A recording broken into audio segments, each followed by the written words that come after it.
At first, the neighborhood looked like a dream. Rows of identical houses lined clean, tree-shaded streets, every mailbox freshly painted, every lawn perfectly trimmed. The kind of community where everything looked just right, and that was exactly the problem. Perfection here came with a price tag and a set of rules longer than most rental agreements.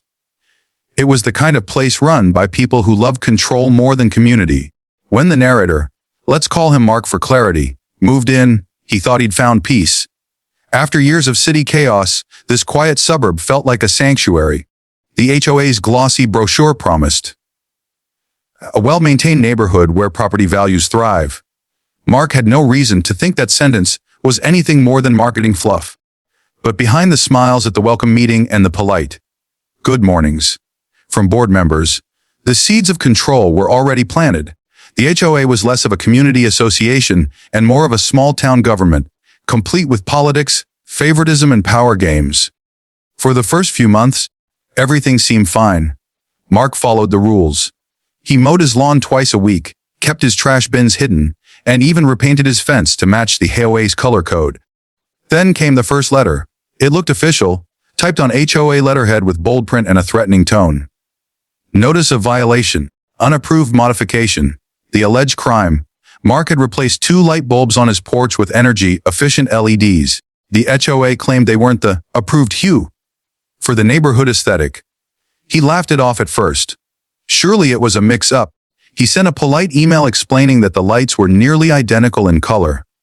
The next week, a second letter arrived, this time with a fine attached. That was the beginning. Over the next few months, the letters came faster, each one more absurd than the last. Weeds exceeding height limit. Fence slightly off alignment. Unauthorized mailbox sticker. It was relentless. And the fines added up, 25 here, the 50 there, until the total reached hundreds. Every time Mark thought it was over, another envelope appeared in his mailbox. He soon learned that one person was behind it all, Carol, the HOA president. The kind of person who treated the HOA like her personal empire. She had a smile that never reached her eyes and a clipboard that might as well have been a weapon. Neighbors whispered about her late night patrols, flashlight in hand, searching for rule breakers. Mark tried to reason with her once, but Carol brushed him off with that smug, bureaucratic calm that only people drunk on minor power can achieve. She told him, "We have rules for a reason. If you don't like it, maybe this isn't the right neighborhood for you." That line stuck with him. By the end of the year, the fines had escalated into threats. Letters from the HOA's attorney began to arrive, claims that his violations were grounds for a property lien. They wanted to seize his home if he didn't comply. That was when Mark realized this wasn't about rules. It was about control and maybe even greed. The HOA wanted him gone. He started digging. Late nights spent reading the HOA bylaws, financial reports, and community meeting minutes. The deeper he went, the uglier it got. Hidden fees, questionable expenses, and board votes that seemed rigged. Carol and her small circle of loyal board members had turned the HOA into their private cash cow. Every homeowner paid hundreds of dollars in dues every year, but the financial statements didn't add up. The board approved maintenance projects that never seemed to happen. Landscaping budgets tripled, yet the lawns looked the same. Security fees were paid to a company owned by Carol's brother. It was all there, buried in plain sight. Mark's frustration began to evolve into something colder. He wasn't just a victim anymore, he was an investigator with a purpose. Every fine, every letter, every sneer from Carol had built something inside him, an unshakable determination to turn their arrogance against them. The next HOA meeting was coming up. It would be the first time Mark attended in person. Most homeowners never bothered showing up. They saw it as boring, bureaucratic nonsense. But this time, things would be different. He planned to sit quietly in the back, observing, learning. He wanted to see how the board operated, how they kept everyone silent. Because if there was one thing he'd learned from their arrogance, it was this: power hides in plain sight. As the day of the meeting approached, Mark gathered documents, printed minutes, and screenshots. He wasn't ready to fight yet, but he was ready to listen. And somewhere deep down, he knew this was only the beginning of something much bigger. The HOA thought they could take his property. But what they didn't realize was that they had just started a war. The night of the HOA meeting arrived with the same quiet perfection the neighborhood always wore like a mask. Driveways glowed under porch lights, trimmed lawns gleamed under the moon, and the air carried that eerie calm that always preceded a storm. Mark stood at the entrance of the community clubhouse, a folder of printed documents tucked under his arm, his jaw tight with determination. Inside, the atmosphere was strangely formal for what was supposed to be a neighborhood gathering.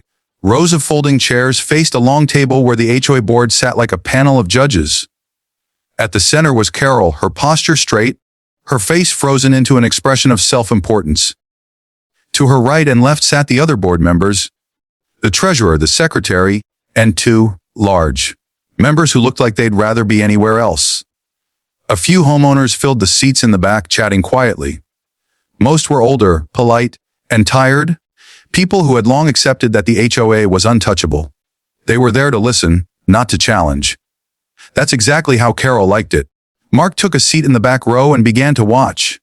Every motion, every exchange, every smug smirk from the board.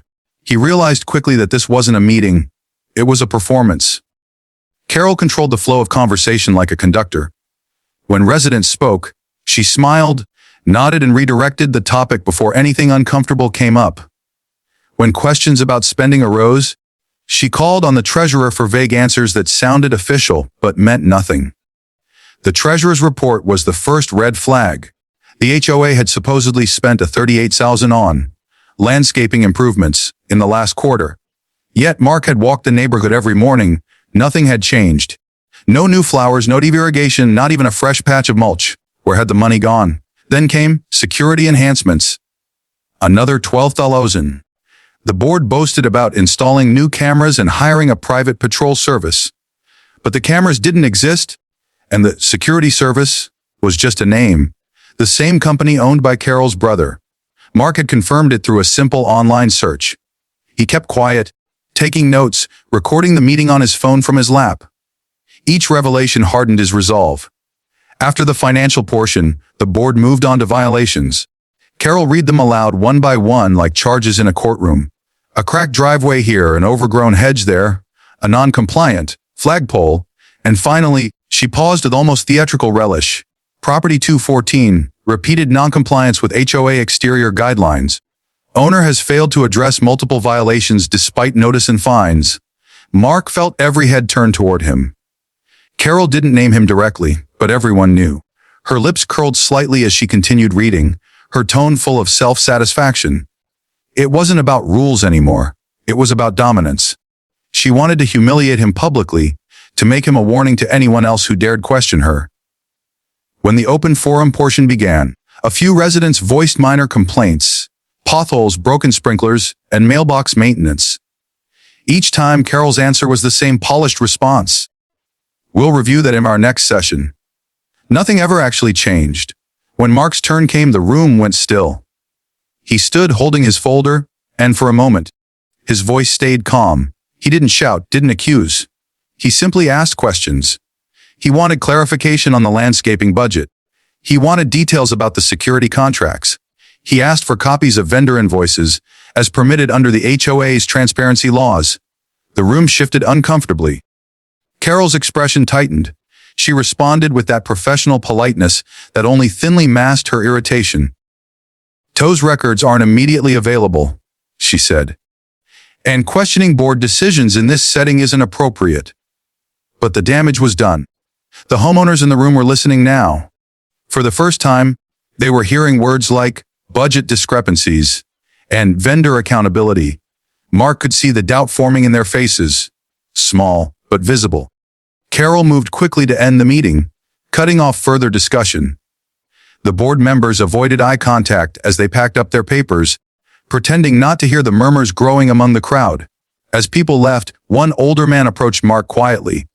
His name was Tom, a resident who'd lived there for over a decade. His voice was low, cautious. You're not wrong, he said. They've been doing this for years. But nobody ever pushes back. They make your life hell if you do. That was all he said before walking away. But it was enough. That night, Mark went home and opened his laptop. He began collecting everything: public HOA records, homeowner testimonies, old meeting minutes, even social media posts from former residents who had moved away after shoes. With the board, the more he uncovered, the clearer it became. This wasn't just bad management. It was corruption organized and deliberate.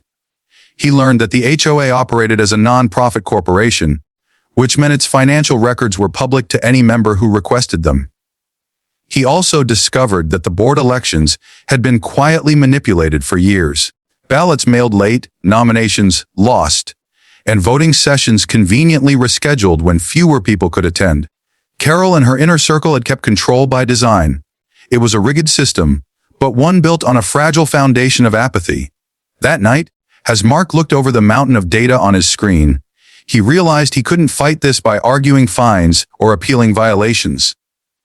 That was playing their game, and Carol had already written the rules. He needed to rewrite them. If the HOA was a business, and technically it was, then it could be bought, influenced, or taken over. The key wasn't rebellion. It was ownership.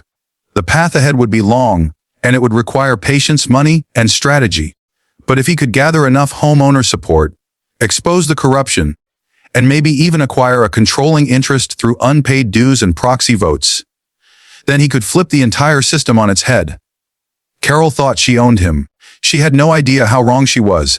After that meeting, something inside Mark shifted permanently. He was done reacting, done defending. From that moment on, he would play the game better than they ever could. The next morning, he started with the simplest weapon available: information. He filed a formal request under the OA's own bylaws to access financial records. According to the state's Homeowners Association Act, any member in good standing could review ledgers, invoices, and minutes within 10 business days. He worded his request carefully, citing the specific clause that forced compliance. Carol couldn't legally deny him, though he knew she'd try. While he waited for a response, Mark began walking the neighborhood not as a victim, but as a strategist. He noticed details he hadn't seen before: the empty lots, the faded house numbers, the subtle signs of neglect. Behind the clean facade, the cracks were widening. He started conversations with his neighbors, casual at first, polite small talk about lawns and garbage pickup. Then, when the timing was right, he asked gentle questions about their experiences with the HOA. Most were hesitant, glancing around before speaking. But once they started, the frustration poured out. Stories of unfair fines, unreturned emails, HOA rules changed without notice, and above all, Carol's iron-fisted leadership that no one dared question. He realized quickly that the board had built their power not on respect, but on fear. It was Tom, the older resident from the meeting, who first became Mark's ally. Over coffee one morning, he shared something that made Mark's mind race. The HOA had once faced a recall vote 5 years earlier. A few homeowners had tried to oust Carol and her allies after a major landscaping scandal. The attempt failed because of incomplete ballots and procedural issues.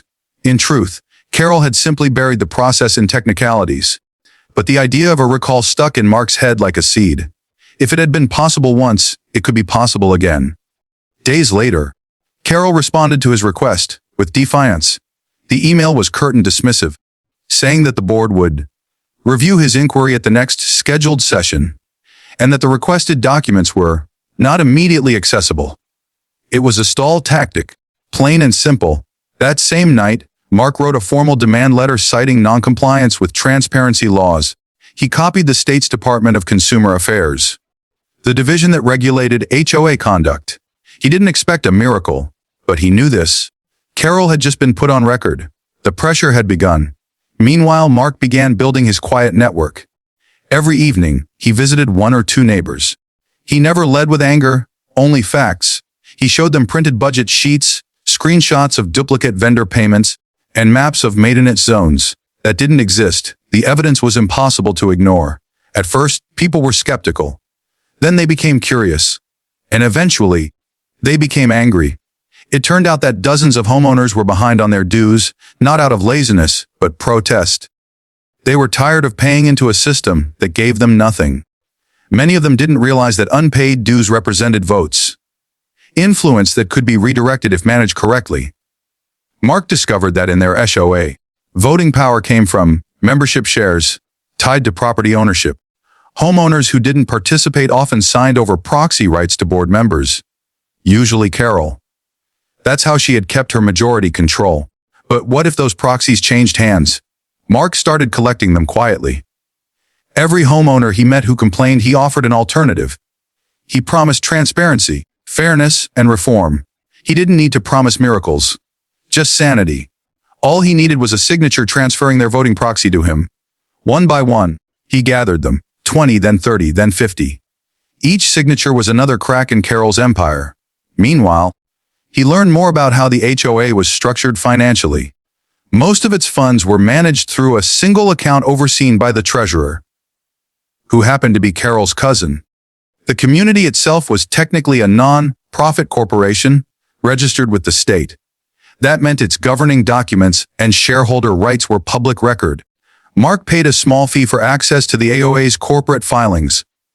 What he found was stunning. Carol had renewed the HOA's business license using her own home address. She had blurred the line between community governance and personal business. If anyone were to investigate, it would look like self-dealing, possibly even fraud. He didn't share that evidence yet. Timing was everything. Weeks passed. The atmosphere in the neighborhood began to shift. People started whispering at mailboxes, and HOA notices were being questioned instead of feared. Carol must have sensed it too, because new reminder letters began flooding mailboxes, threats of enforcement, warnings about community harmony, and subtle jabs at false information spreading among residents. It was clear she felt the tide turning. Mark knew he was close, but he needed one final piece: control of the next board election. The annual vote was coming in 2 months, and the board had to publicly post the date and nomination process at least 30 days in advance. He began preparing a slate. Himself, Tom, and 3 other neighbors who had quietly agreed to run. They called themselves the Reform Committee. Their plan was simple: campaign quietly, but effectively. Reach out to homeowners who were too intimidated to attend meetings. Offer them a chance to take back their voice. When the official nomination notice went out, Carol made her move. She changed the meeting date, moving it forward by a week. She claimed it was to accommodate scheduling conflicts, but everyone knew what it was: an ambush. Fortunately, Mark had anticipated it. His proxies were already signed, notarized, and legally binding. Even if Carol stacked the room with her loyalists, the votes he held on paper would outweigh them. But he didn't want a quiet victory. He wanted a reckoning. He decided to wait until the election meeting, when every board member, every homeowner, and even Carol herself would be watching, to reveal just how much power he had taken from them. That night, sitting alone at his desk surrounded by papers and signatures, Mark smiled for the first time in months. The HOA had wanted to take his property. Instead, he was about to take everything they owned. He closed the folder, labeled it simply, HOA Acquisition, Phase 1 complete. The real battle hadn't even begun. The night of the HOA election meeting arrived like a calm before a storm, silent, tense, and heavy with expectation. The clubhouse lights glowed from within, casting long shadows across the parking lot. Neighbors filed in slowly, their voices low, their faces curious but wary. It was the largest turnout the HOA had seen in years. Word had spread through whispered conversations, mailbox gossip, and quiet knocks on doors. Something was happening, something different. And at the center of it all was Mark. He sat near the front this time, his posture calm, his folder thick with papers. To anyone else, he looked like just another homeowner ready to endure another dull meeting. But inside, every detail was calculated. Every document, every signature, every proxy vote, all lined up for one decisive strike. Carol entered with her usual air of authority, heels clicking sharply on the tile floor. Her clipboard was clutched like a badge of power. The other board members followed behind her, silent and uncomfortable. They knew something was coming too. You could see it in their eyes. The nervous glances, the tight smiles. When the meeting was called to order, Carol spoke with that same false cheerfulness that had masked her control for years. She thanked everyone for showing such community spirit, and quickly moved through the formalities: approval of minutes, old business, treasurer's report. She wanted the election to move fast, before anyone had time to think. But this time, the homeowners weren't half asleep. They were alert, watching her carefully. Mark could feel the shift in the air. When the floor opened for nominations, Carol cleared her throat. As per our bylaws, she said, we will proceed with nominations for the board. Please state your name if you wish to volunteer. Mark stood up, and so did Tom. Then two others, Lisa and George, neighbors who had quietly joined his reform effort. The sight of four new candidates standing together made Carol's practiced smile falter for the first time. Well, she said stiffly, we appreciate your interest. However, nominations should have been submitted in writing 10 days ago. Mark held up a printed copy of the bylaws. His voice was steady. Section 3.2. Nominations may be made from the floor during the annual meeting, provided the nominee is a member in good standing. I'm sure you're familiar with it. The room rippled with murmurs. Carol's lips pressed into a thin line. She tried to regain control, calling for order. But the tone of authority had slipped. For the first time, her voice sounded defensive. The nominations were recorded. Carol moved quickly to the voting portion, distributing ballots and proxy forms, the same forms she had used for years to cement her majority. But tonight, they wouldn't save her. Mark calmly handed his stack of notarized proxies to the HOA secretary. Dozens of them, neatly bound and properly signed. The secretary's eyes widened. She started counting, her hands trembling slightly. Carol noticed and leaned over to see what was happening. When she did, her face drained of color. She knew. Mark had the majority.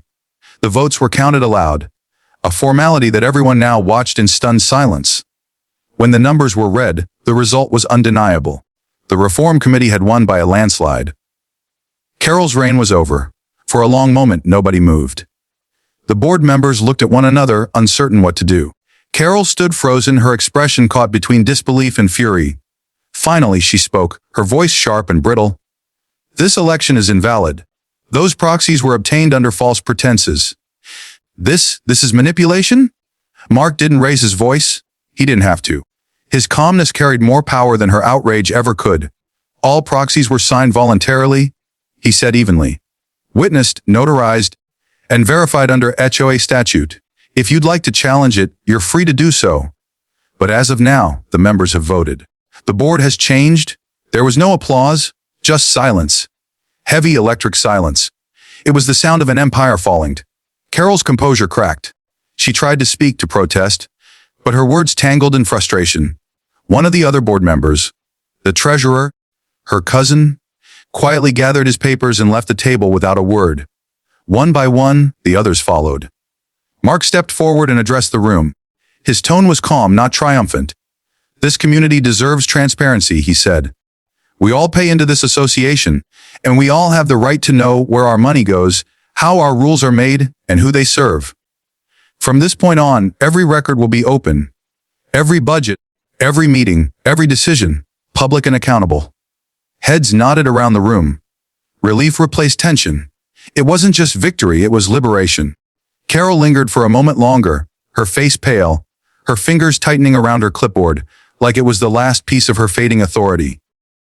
Then, without a word, she turned and walked out. The door shut behind her with a hollow thud, the sound of finality. Mark felt a strange calm wash over him. He had done it. Months of frustration, fines, and humiliation had led to this moment. And now he stood as the new HOA president, not because he sought power, but because he refused to be controlled by it. The first act of the new board was immediate, an emergency audit of all HOA finances. They hired an independent accountant to review every payment, every vendor, every transaction. What they found in the following days was worse than Mark had even suspected. Thousands of dollars in unexplained expenses. Payments to family members. Phantom projects billed and approved by Carol herself. There were even unauthorized transfers. Money funneled quietly into an external account. It wasn't just incompetence. It was corruption. The evidence was irrefutable. The board voted unanimously to forward the findings to the state authorities. Within weeks, Carol received a formal notice of investigation. She tried to fight it, tried to play the victim, but the paper trail told the truth she couldn't hide. Her reign of intimidation had collapsed under the weight of her own greed. As Mark reviewed the final audit report one evening, he realized something profound. The HOA had always been a symbol of control, an organization that claimed to protect property values but thrived on fear and conformity. He had turned that weapon against itself, proving that the only way to beat a system like that was to understand it better than those who built it. He looked out the window at the quiet, perfect street, the same one that once made him feel trapped. Tonight it felt different. The lights were softer, the air lighter. For the first time, the neighborhood truly belonged to the people who lived in it. But as satisfying as the victory was, he knew it wasn't over. Power, once taken, always attracts those who want it back. And somewhere out there, Carol wasn't finished. Not yet. For a while, peace returned to the neighborhood. The air felt cleaner. The silence that once seemed oppressive now carried a sense of calm. Lawns still glistened under the morning dew, and the streets still looked picture perfect. But the energy had changed. People smiled when they passed each other now. They greeted Mark with respect instead of fear. The HOA meetings became shorter, fairer, and finally transparent. Mark had delivered what he promised: accountability. The community had finally broken free from the dictatorship that had ruled it for years. But peace, as he soon learned, is never permanent. It started with rumors. Quiet, harmless at first, whispers at mailboxes, subtle mentions in neighborhood chat groups. Some residents began receiving letters again. They weren't official notices from the new board, but anonymous flyers criticizing the new leadership. They accused Mark of using the HOA for personal gain, of destroying property values, of being just another tyrant in disguise. The tone was familiar, the words even more so.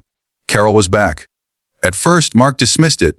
He assumed she was bitter, venting her frustration after being exposed and ousted. But then came the letters, official-looking envelopes with law firm logos stamped in gold. Legal threats, accusations of defamation and unlawful removal from office. She claimed the election had been invalid, citing fabricated technicalities and loopholes that only she could invent. Mark's initial instinct was to ignore her, but he knew better. Carol wasn't the kind of person to vanish quietly. She thrived on conflict, on power. Losing the HOA wasn't just a defeat for her. It was humiliation, and she would do anything to claw back even a fraction of the control she once held. Her strategy was simple: divide and undermine. She started hosting small gatherings at her home, concerned homeowners meetings, as she called them. There, she spread her version of events, that Mark had rigged the election, manipulated the proxies, and staged a smear campaign. She presented herself as the victim of a vendetta. A handful of residents, the ones who had always enjoyed her attention or feared her influence, began to listen.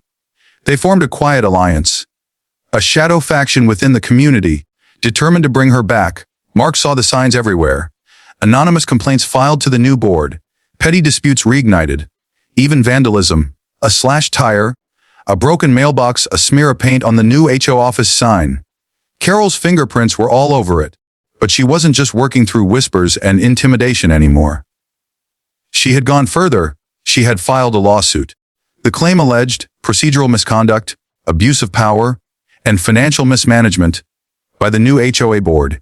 It was absurd on its face, but the goal wasn't truth. It was exhaustion. She wanted to drain their time, money, and spirit, the same way she used to drain their patience with fines and threats. Mark met with the HOA's attorney, a calm, meticulous man named David. He explained that while the case was baseless, it could still drag on for months. The cost of defense alone could cripple the HOA's modest budget. It was the perfect trap, one Carol knew well. For weeks, Mark barely slept. Between running board meetings, gathering evidence for their legal response, and keeping the community calm, the pressure was suffocating. Every email from their attorney, every letter from the court, felt like a ghost from the past clawing its way back to life. Still, he refused to yield. He knew that Carol was watching him, waiting for him to crack. So, instead of reacting, he investigated. Again, he started tracing her moves, her filings, her communications. What he found made his anger harden into something sharper. Carol wasn't just trying to retake the HOA. She was trying to profit from it. She had secretly purchased delinquent HOA debt, unpaid dues from residents that had been sent to collections years ago. Through a shell company, she now held claims against the very homeowners she once ruled. It was a scheme designed to regain leverage. Financial control disguised as business. Mark realized that if her claim succeeded, she could legally foreclose on homes that owed dues to her company, not the HOA. It was an outrageous manipulation of the system, one that could have destroyed the entire community. But she had made a mistake. She had used her own name on one of the corporate filings, an oversight in a public record that tied her directly to the debt-buying company. Mark printed the documents, stapled them, and stared at them in silence. Proof. Undeniable ironclad proof that Carol's revenge wasn't about justice. It was greed, pure and simple. He brought the evidence to David, the attorney, who smiled for the first time since the lawsuit began. "She just ended her own case?" he said. "This isn't just unethical. It's potentially criminal." Within days, the HOA filed a counterclaim, not only to dismiss Carol's lawsuit, but to accuse her of fraud and malicious prosecution. The court filings were public. The news spread through the neighborhood like wildfire. The whispers turned again, this time against her. Neighbors who once doubted Mark now saw the truth. Screenshots circulated online, showing her name on company records. The same residents who had attended her concerned homeowner meetings now avoided her entirely. Her faction crumbled. One morning she was seen outside her house, pulling down the "for sale" sign that had stood there for weeks. Her expression was hollow, her posture tired. For the first time, Carol looked like someone who had lost not just power, but purpose. Mark watched from across the street. There was no satisfaction in it, only finality. She had tried everything: manipulation, fear, law, deceit, and still lost.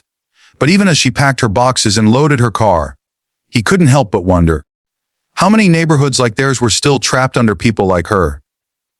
How many others lived in quiet fear, paying their dues to tyrants in disguise? That thought stayed with him. He decided that when this was over, he wouldn't stop here. He'd document everything, every trick, every loophole, every abuse of power, and share it with the world. Homeowners everywhere needed to know the truth, because Carol's story wasn't unique. It was just one version of a system designed to control, and Mark had learned exactly how to dismantle it. But before he could take that next step, there was still one final battle to end, one last court date that would decide everything. The war had started with a few fines and a power-hungry president. It would end in a courtroom, under the same laws she once used to control everyone else. The courthouse smelled faintly of dust and coffee, the scent of old paper and older grudges. Mark sat in the front row beside his attorney, David, his mind calm but alert. Across the aisle, Carol sat rigidly, wearing the same steely expression she once used to silence entire HOA meetings. But now, her confidence seemed rehearsed, like an actor clinging to a script that no longer made sense. This was it. 2 years of conflict, hundreds of sleepless nights, a war fought through letters, meetings, fines, and lawsuits, all leading to this moment. The case of Carol Viez. The Lakeside Homeowners Association had drawn attention from neighboring communities. HOA presidents, homeowners, and curious residents packed the small courtroom. For many, it wasn't just about one HOA or one woman's obsession with control. It was about something bigger. The power ordinary homeowners had to fight back. David began with precision. He walked the judge through the entire timeline. How Carol had misused funds, imposed illegal fines, and then, after losing her position, tried to weaponize the legal system for revenge. He presented receipts, emails, and board minutes that painted a clear picture of her manipulation. Then came the bombshell, the company documents tying Carol directly to the debt-buying shell corporation. The courtroom shifted. Murmurs spread. Even the judge raised an eyebrow as David laid out the evidence showing how Carol had purchased delinquent HOA debts to regain control through financial leverage. When it was Carol's turn to speak, her voice cracked slightly at first, though she quickly hid it behind defiance. She claimed everything was a misunderstanding, that she was simply investing in her community. But the more she talked, the clearer it became that her story didn't align with the facts. Each statement contradicted something in writing. Every excuse was met with documentation. Mark sat silently, watching her unravel, not out of vengeance, but out of clarity. For the first time, everyone else could see what he had seen all along, the truth beneath the polished smile and the endless rules. The judge took a long pause before speaking. When he finally did, his tone was deliberate, final. He ruled that Carol's lawsuit was not only unfounded but malicious in nature. The court ordered her to pay restitution for the HOA's legal fees and, More importantly, referred the matter for further review by the state's Homeowners Association Regulatory Office. If they found intent to defraud, she could face criminal charges. The gavel struck once. Just like that, the reign of Carol was over. There was no applause, no dramatic outburst. Just silence. The heavy kind that fills a room when justice finally catches up. Carol stood up slowly, gathered her papers, and walked out without looking at anyone. The sound of her heels faded down the marble hallway until there was nothing left but the echo of her departure. Afterward, outside the courthouse, Mark stepped into the cool afternoon light. The tension that had lived in his chest for so long finally broke. The world felt wider again. Neighbors who had once been divided approached him, shaking his hand, thanking him. Some apologized for doubting him. Others just smiled, relieved it was over. David handed him a copy of the final ruling. "You did something rare," he said. "Most people just move away. You stood and changed it." Mark nodded. He didn't do it for recognition. He did it because it needed to be done. Because people like Carol thrived when others gave up. Back home, the neighborhood had changed in ways that numbers couldn't measure. The board meetings were open and honest. Fines were fair when necessary. The HOA fund, once a tool of control, was now used to actually improve the community, repairing sidewalks, upgrading lighting, helping elderly homeowners with maintenance. Mark eventually stepped down from his position as HOA president, but not before ensuring strong bylaws were in place, rules that protected homeowners from ever facing another tyrant disguised as a neighbor. He had one final project, a video, a simple documentary-style story that he uploaded to YouTube one quiet evening. It opened with the line, "Chor, they tried to take my property, so I bought the HOA." The story spread quickly. It wasn't just about revenge anymore, it was a warning and a lesson. Homeowners from across the country commented, sharing their own experiences, thanking him for showing what was possible when you stand up to abuse of power. Within months, Mark's story inspired others. New channels began sharing HOA horror stories, whistleblowers came forward, and people started paying attention to what their associations were really doing with their dues. What began as one man's fight against a petty dictator became a movement for transparency and accountability in communities everywhere. A year later, Mark drove past Carol's old house. It had been sold, renovated, and filled with laughter again. Children played in the yard, and the new owners waved at passing cars. The house that had once symbolized control now represented freedom. Mark smiled quietly. He didn't stop. He didn't need to. The war was over. But as he drove away, he couldn't help but think about how many other Carols were still out there, running HOAs like private kingdoms. And somewhere inside him, he knew that if another fight ever came his way, he'd be ready. Because once you've faced a storm like that and survived, no HOA, no rule book, and no self-appointed queen can ever scare you again.